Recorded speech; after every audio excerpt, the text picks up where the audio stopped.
বিসমিল্লাহির রহমানির রহিম। যারা আমার সঙ্গে আছেন সবাইকে আসসালামু আলাইকুম।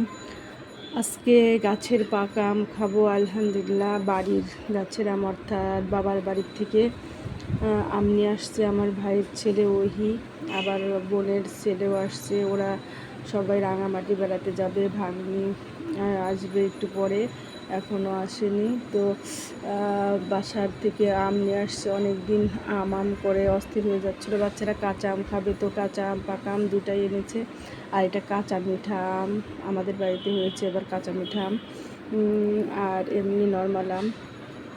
আর বনলতার মিষ্টি আমার খুবই পছন্দ। যারা আমার ভিডিও দেখেন তারা সবাই জানেন আমি মিষ্টি খুবই পছন্দ করি। তো মিষ্টি এনেছে, তার চাইতে বড় মিষ্টি এনেছে। সেটা হচ্ছে লাস্টে দেখাবো, যে আমার লাস্টে অন্য আরেকদিন দেখাবো। সেটা হচ্ছে আমার জমিতে এবার অনেক ভালো পেঁয়াজ হয়েছে বাবার বাড়িতে। আমি আর আমার বোন দুজন মিলে কিন্তু 10 মণ 27 কেজি পেয়েছি আলহামদুলিল্লাহ। ইতিমধ্যে মিষ্টি কিন্তু আমি চেখে দেখা শুরু করে দিয়েছি, কারণ সবার চাইতে মিষ্টিটা খাওয়ার আগ্রহ আমারই বেশি। আর এই মিষ্টিটা অসম্ভব টেস্টি।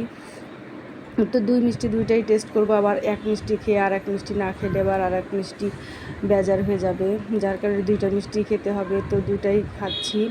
আরেকটা জিনিস খুবই দুঃখজনক, সেটা হচ্ছে এসি আসলে কাজের সময় কাজই, আর কাজ ফুরালে পাজি। তো এসি আজ আমার খুবই একটা ক্ষতি করে ফেলেছে, কারণ পেঁয়াজ নিয়ে এসেছে বাড়ি থেকে, অনেক 2 বস্তা পেঁয়াজ নিয়ে এসেছে। তো এই পেঁয়াজটার মধ্যে অনেক গরম হয়ে গেছে, যার কারণে আমি একটু বারান্দায় রেখে দিয়েছি, যাতে ও একটু বাতাসে ঠান্ডা হয়।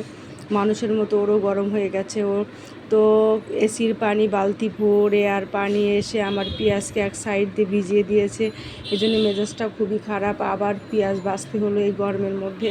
তো সবাই ভালো থাকবেন। অন্য আরেকদিন আমার পেঁয়াজ দেখাবো। সে পর্যন্ত আল্লাহ হাফেজ।